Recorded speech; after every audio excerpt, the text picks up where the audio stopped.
Face à la montée des maladies neuromusculaires en Afrique, un défi s'impose. Mieux comprendre ces pathologies pour mieux accompagner les patients. C'est dans cet esprit que s'est tenue, du 8 au 11 octobre 2025 au Palais des Congrès de Cotonou dans la salle bleue, la deuxième édition du Congrès panafricain sur les maladies neuromusculaires, le COP-Monde en 2025, initié par l'association MyoCare. Les maladies neuromusculaires sont partout présentes à travers la planète. Il y en a partout. Ce sont ce qu'on appelle des maladies ubiquitaires et malheureusement, elles ne sont pas forcément considérées à travers la planète partout de la même manière. Il y a des problèmes de diagnostic liés parfois à la formation des professionnels de santé, mais également des problèmes qui sont liés à la culture selon l'endroit où on se retrouve. L'idée, c'est d'abord un partage de connaissances, partage de savoir, partage de pratiques, l'échange de bonnes pratiques, parce que on considère que tous les pays, en fonction de leur spécificité, ont quelque chose à apporter à la communauté scientifique, à la communauté médicale. Donc l'idée, dans un premier temps, c'est de partager. Ensuite, c'est de faire en sorte que, une fois retournés sur leur territoire respectif, qu'ils se rendent compte que ce qu'ils ont appris peut être aussi adapté. Cette deuxième édition, placée sous le thème « Les maladies neuromusculaires en Afrique, de l'enfance à l'âge adulte, défis diagnostiques, thérapeutiques et perspectives », a réuni des experts, praticiens et chercheurs venus de plusieurs pays du continent et d'ailleurs. La cérémonie de lancement, tenue le deuxième jour, a été marquée par plusieurs allocutions qui ont donné le ton des travaux. Un moment de recueillement et d'émotion a également été observé pour rendre hommage à la docteure Yasmina Doukonou, disparue tragiquement en août dernier, figure marquante et inspirante de la communauté médicale. Que son âme repose en paix.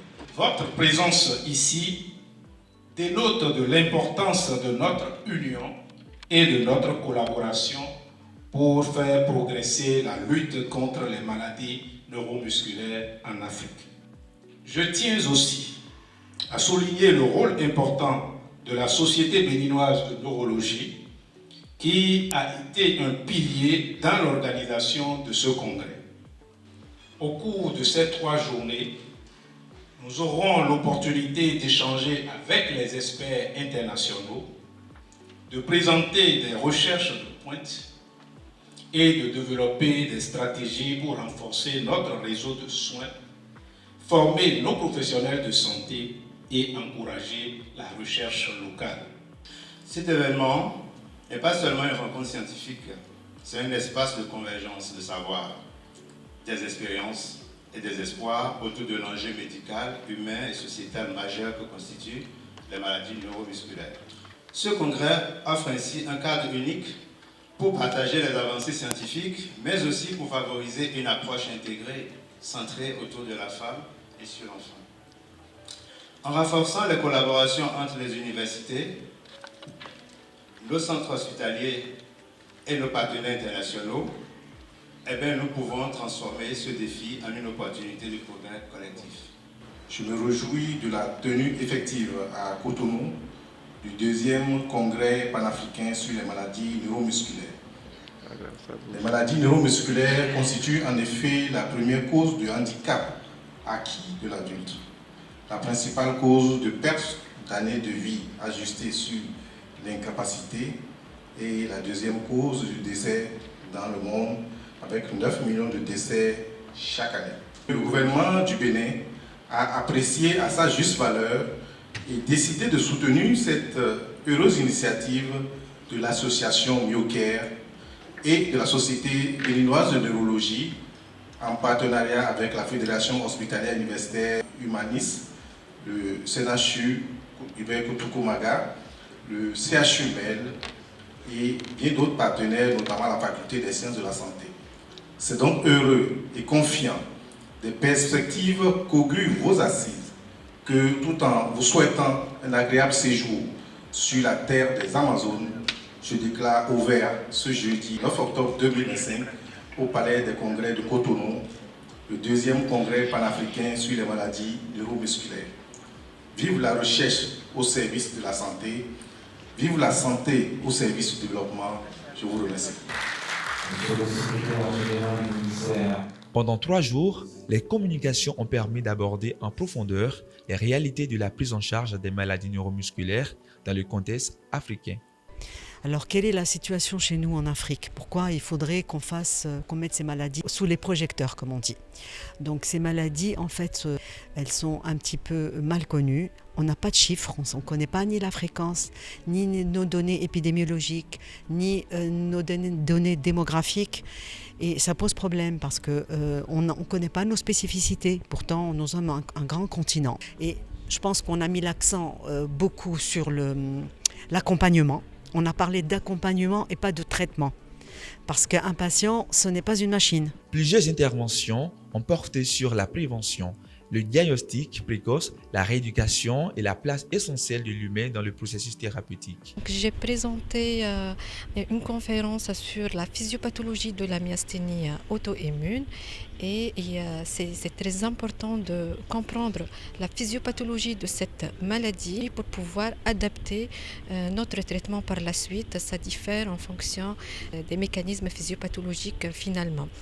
On est venu aujourd'hui pour sensibiliser les praticiens, que ce soit pédiatres, neurologues, y compris les pneumologues, pour diagnostiquer plus précocement ces complications et en deuxième lieu, commencer une prise en charge qui est très très lourde.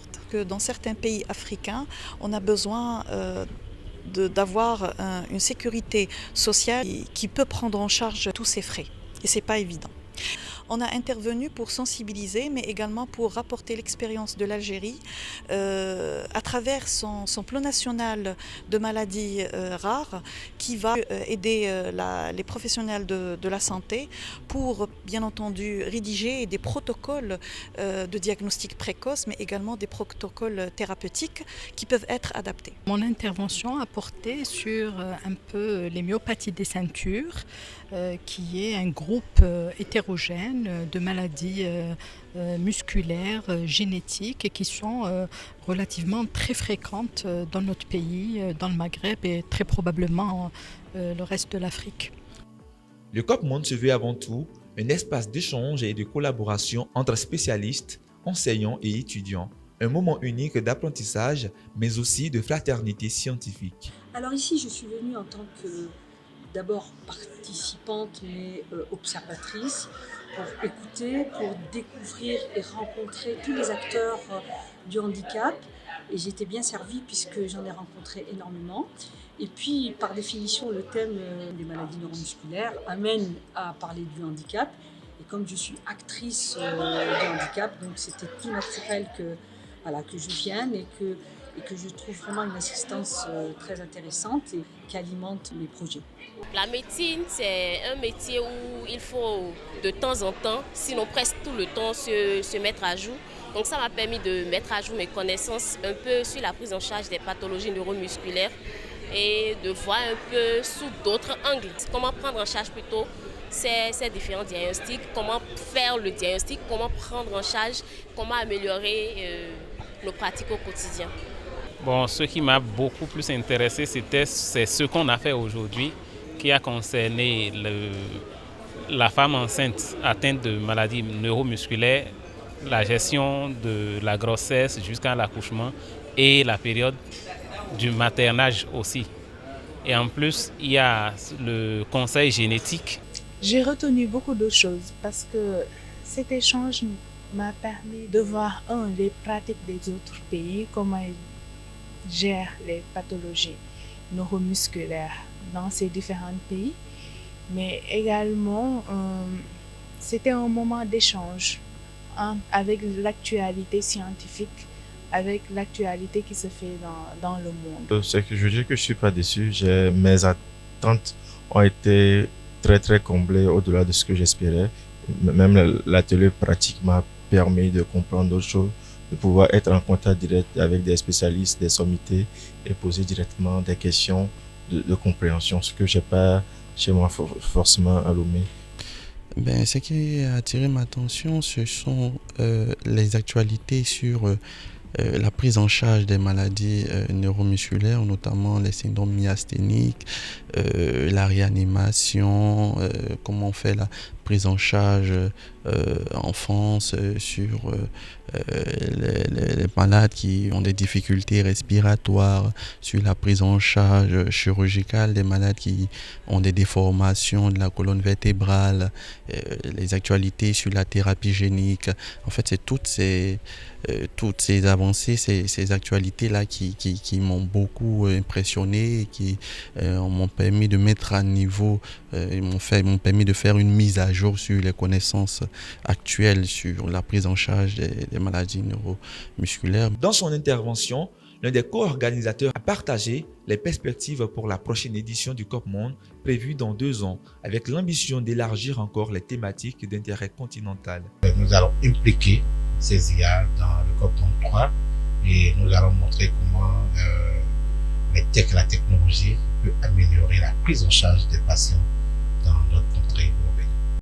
Moment fort du congrès, la reconnaissance du mérite. Plusieurs professionnels de la santé ont été distingués par Strides, partenaire du COP Monde, pour leur engagement dans la recherche et la prise en charge des maladies neuromusculaires.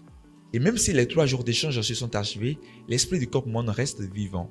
Une 4e journée, dédiée à une marche symbolique à la place de l'Amazone, est venue rappeler que la lutte contre les maladies neuromusculaires se poursuit au-delà des salles de conférence. Parce qu'au COP Monde, chaque pas compte et chaque pas rapproche de l'espoir.